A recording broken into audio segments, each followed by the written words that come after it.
इस समय social media पर एक प्रकरण बहुत ज़्यादा जो है हावी हो रहा है, जिसमें हम देख रहे हैं कि एक विद्यार्थी को परीक्षा नहीं देने दी गई उसकी फ़ीस न जमा होने की वजह से।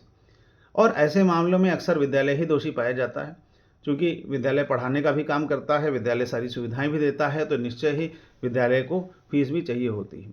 हाँ, उस विद्यार्थी के साथ जो है छात्रा के साथ समस्या है, उसके पिताजी नहीं हैं इस दुनिया में और लेकिन जब पता किया गया तो ये पता चला कि ये पिछले 3 साल पहले की घटना है और कक्षा 9 की फ़ीस पूरी जो है विद्यार्थी की माफ़ करी गई। अगर विद्यालय प्रबंधन सही बोल रहा है तो कक्षा 10 में भी उसको परीक्षा देने दी गई। कक्षा 11 में उसकी बहन के द्वारा ये कमिट किया गया, ऐसा विद्यालय प्रशासन बोल रहा है कि जो है वो लोग फ़ीस देंगे, लेकिन 2-3 महीने की फ़ीस के बाद वो फ़ीस नहीं दे सके।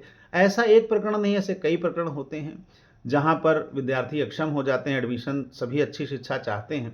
लेकिन अब ऐसे समय में जहाँ समाज विद्यालय का विरोध करने लगता है, तो जो लोग मैं कहना चाहूँगा कि जो लोग विरोध कर रहे हैं, अगर उन विद्यार्थियों की मदद करने पर आ जाएँ, अगर उनकी हेल्प करें और विद्यालय से भी बात करें।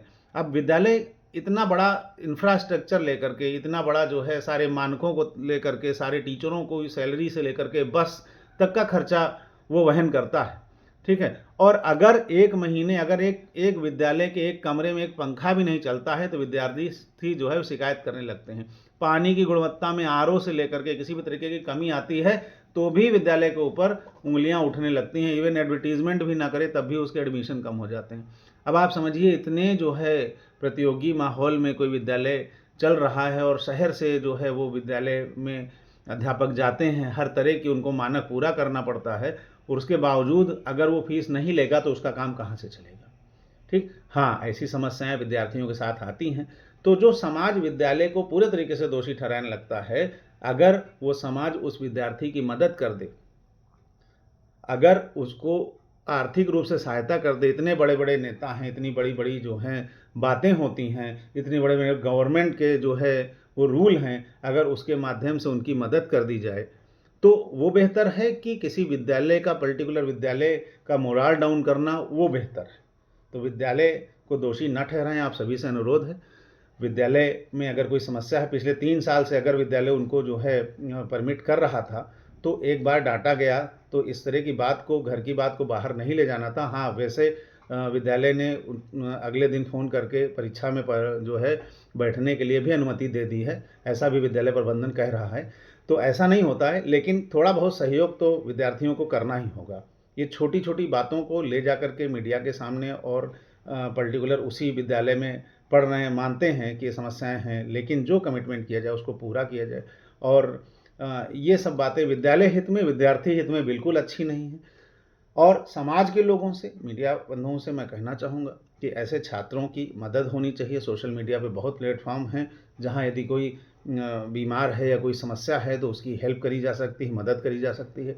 अध्यापक मदद कर सकते हैं, अगर उस विद्यालय में कोई विद्यार्थी कमज़ोर है, सब विद्यार्थी मिलके सहायता दे सकते हैं, कह सकते हैं। तो ऐसे प्लेटफ़ॉर्म के माध्यम से विद्यार्थियों की हेल्प करी जाए, मदद करी जाए। अगर वो अक्षम हैं, तो जो है, जो हमारे सरकारी महकमा है, ये डीएम साहिबा हैं या हमारे जो नेतागण हैं, वो आकर के मदद करें। समाज के लोग भी आर्थिक रूप से ऐसे लोगों को, फिर पारिवारिक लोग पता नहीं कहाँ चले जाते हैं, ऐसे लोग रिश्तेदार जो लड़ने के लिए तो आ जाते हैं लेकिन मदद करने के लिए नहीं आते। तो मेरा आप सभी से ये अनुरोध है कि ऐसे विद्यार्थियों की सहायता करें, आर्थिक रूप से सहायता करें, विद्यालय को दोषी न ठहराएं, ठीक है? और आप आगे आएंगे तो हम भी विद्यालय से जो है वार्तालाप करके जो भी डिस्काउंट हो सकेगा, जो भी फीस में छूट हो सके करेंगे, लेकिन पूरी तरीके से विद्यालय को दोषी ठहराना ये बिल्कुल गलत बात है, ऐसा नहीं होना चाहिए, ठीक है? और विद्यार्थी हित में उसको परीक्षा देने दी जाए, ये भी मेरा विद्यालय प्रबंधन से जो है आग्रह है। लेकिन विद्यालय की फ़ीस भी ना मारी जाए, ये भी हमारा आग्रह है कि विद्यालय की जो फ़ीस है उसको भी, जो भी हेल्प हो सके वो लोगों से ले करके विद्यालय की फ़ीस भी दिया जाए, क्योंकि विद्यालय का खर्चा भी इसी फ़ीस से चलता है। अध्यापकों की तनख्वाह, कई घर उस पर चलते हैं और ये बड़े-बड़े विद्यालय हैं जो चल रहे हैं, इसी के बल पर चल रहे हैं कि उनके पास जो फ़ीस आती है उससे वो अपना इंफ्रा मजबूत करते हैं और टीचरों को जो है, अध्यापकों को तनख्वाह देते हैं, सैलरी देते हैं और अपनी जो सुविधाएँ बच्चों के लिए होती है वो भी उसी के लिए होती है। तो इस तरह से विद्यालय का समर्थन करें, विद्यालय के पूरी तरीके से विरोध में न रहें और विद्यालय भी विद्यार्थी हित में बात करे, परीक्षा देने से वंचित ना करे। हाँ, वार्निंग देनी है तो दे, आगे पीछे उसकी फ़ीस आएगी, इसका भी आश्वासन विद्यालय से लिया जाए। कुछ अगर सहायता हो सकती है तो विद्यालय की तरफ से भी करी जाए। बहुत-बहुत धन्यवाद।